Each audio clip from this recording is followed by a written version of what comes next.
दोस्तों, क्या आप जानते हैं कि हमारे माता रानी के 51 शक्तिपीठों में से 3 शक्तिपीठ ऐसे हैं जो आज हमारे देश में नहीं बल्कि एक ऐसे देश में है जहां जाने से आप या हम बड़ा कतराएंगे। आज हम बात करेंगे ऐसे भव्य लेकिन रहस्यमयी मंदिर की जो भारत से बाहर होते हुए ही सदियों से करोड़ों हिंदुओं की आस्था का केंद्र रहा है। ये इतना पवित्र स्थान है कि त्रेता युग में स्वयं मर्यादा पुरुषोत्तम श्री राम जी ने यहाँ एक बहुत ही बड़े कारण से यात्रा की थी। जी हाँ, मैं बात कर रहा हूँ हिंगलाज माता के मंदिर की, जो कि हिंदू धर्म के 51 शक्ति पीठों में से सबसे शक्तिशाली पीठों में से एक माना जाता है। तो चलिए आज इस अद्भुत और चमत्कारी स्थल के रहस्यों से पर्दा उठाते हैं।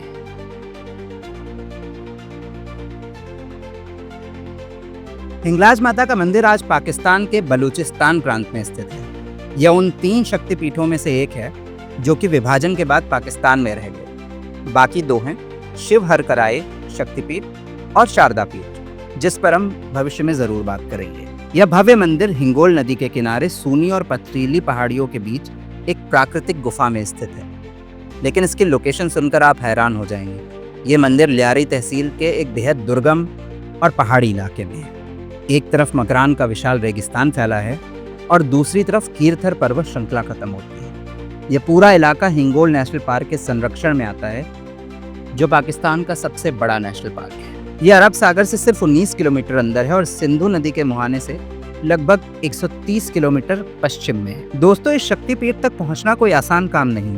ये यात्रा भक्तों के लिए पहली परीक्षा होती है। उन्हें तपते रेगिस्तान, सकरे पहाड़ी रास्तों से गुजरना पड़ता है और सबसे पहले एक मड वॉल्केनो यानी कि मिट्टी के ज्वालामुखी पर चढ़ाई करनी होती है, जिसका रहस्य और भी गहरा है और इसके बारे में हम आगे चर्चा करेंगे। लेकिन इन चुनौतियों के बावजूद पिछले 3 दशकों में इस स्थान की लोकप्रियता लगातार बढ़ रही है। यह पाकिस्तान के हिंदू समुदायों के लिए एकता का सबसे बड़ा केंद्र बन गया है। हर साल वसंत के मौसम में यहाँ 4 दिनों की हिंगलाज यात्रा मेला लगता है, जिसमें 2.5 लाख से ज्यादा लोग हिस्सा लेते हैं। यह पाकिस्तान का सबसे बड़ा हिंदू तीर्थ स्थल है। अब सवाल ये आता है कि इस जगह को इतना शक्तिशाली क्यों माना जाता है? आखिर इस वीरान जगह में ऐसा क्या है? तो इसका संबंध सीधे शक्तिपीठों के निर्माण की उस महान कथा से है जिसे हम सभी ने सुना है। कथा के अनुसार जब प्रजापति दक्ष ने अपने यज्ञ में शिव जी और अपनी पुत्री सती का अपमान किया, तो मां सती ने अपने क्रोध और योग अग्नि से आत्मदाह कर लिया। मां सती की मृत्यु से व्याकुल और क्रोधित शिव जी उनके पार्थिव शरीर को लेकर पूरे ब्रह्मांड में तांडव करने लगे। सृष्टि को बचाने के लिए भगवान विष्णु ने अपने सुदर्शन चक्र से मां सती के शरीर के 51 टुकड़े कर दिए। ये टुकड़े पृथ्वी पर जहां जहां गिरे, वे स्थान आज शक्तिपीठ के रूप में पूजे जाते हैं। माना जाता है कि हिंगलाज में मां सती के सिर का सबसे ऊपरी हिस्सा, जिसे ब्रह्मरंध्र कहते हैं यानी कि चेतना का द्वार, वो गिरा था। इसलिए इस देवी को कोटरी भी कहा जाता है और यह स्थान तंत्र साधना का भी एक बहुत बड़ा केंद्र माना जाता है। लेकिन यहाँ एक और लोक कथा भी बहुत ज्यादा प्रचलित है। कहते हैं कि इस इलाके में कभी हिंगोल नाम का एक क्रूर असुर राजा था जो अपनी प्रजा को बहुत सताता था। तब देवी ने उसका संहार करने का बेड़ा उठाया। देवी ने उसका पीछा किया और इसी गुफा में उसका वध किया। मरने से पहले राजा हिंगोल ने देवी से विनती की कि इस स्थान को उसके नाम से जाना जाए। देवी ने उसकी अंतिम इच्छा पूरी की और इसलिए यह स्थान हिंगोल या हिंगलाज मंदिर के नाम से जाना जाता है और देवी कहलाई हिंगलाज माता।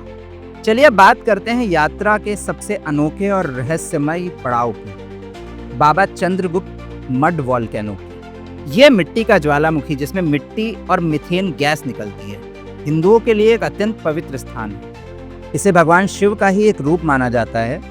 तीर्थ यात्रियों का मानना है कि बाबा चंद्रगुप्त को श्रद्धांजलि दिए बिना हिंगलाज माता की यात्रा पूरी नहीं होती। यहाँ की परंपरा बहुत अनूठी है।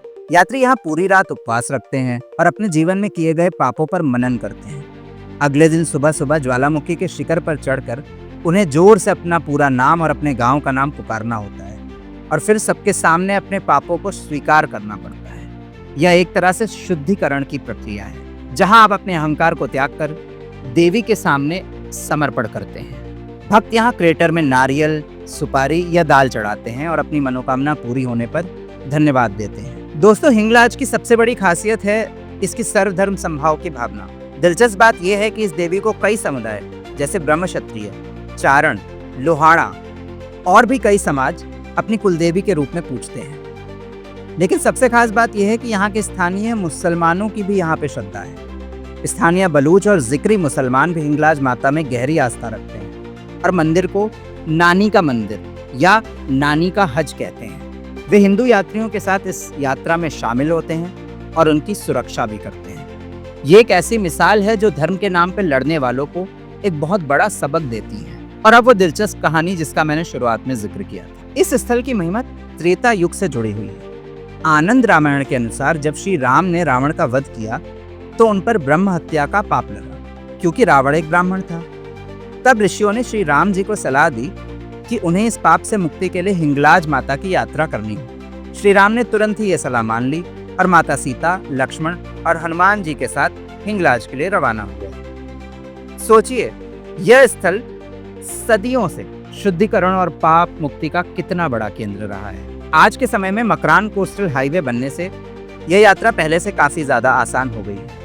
कराची से लगभग 4 घंटे की ड्राइव पर आप यहाँ पहुँच सकते हैं। भारत से जाने वाले श्रद्धालुओं के लिए यह प्रक्रिया थोड़ी अलग है। सबसे पहले आपके पास एक वैध पासपोर्ट होना चाहिए और उसके बाद दिल्ली स्थित पाकिस्तान हाई कमीशन से पिलग्रिम वीजा के लिए आवेदन करना होगा। तो दोस्तों, हिंगलाज माता का मंदिर सिर्फ एक गुफा या तीर्थ नहीं, बल्कि सदियों से चली आ रही एक अविश्वसनीय सांस्कृतिक और आध्यात्मिक विरासत है। ये एक ऐसा पुल है जो न सिर्फ 2 देशों को बल्कि 2 अलग अलग धर्मों को भी आस्था के एक ही धागे में पिरोता है। इस कहानी के लिए रिसर्च मैंने इंटरनेट पर मौजूद कई सारे आर्टिकल्स और वीडियो से की। कमेंट के माध्यम से हमें ये जरूर बताएं कि ये कहानी आपको कैसी लगी और किस तरह की कहानियां आप हमारे इस शो में देखना चाहते हैं। अगली बार फिर से एक ऐसी कहानी लेके आएंगे जिसके बारे में शायद आप नहीं जानते होंगे और आपसे पूछेंगे, डू यू नो।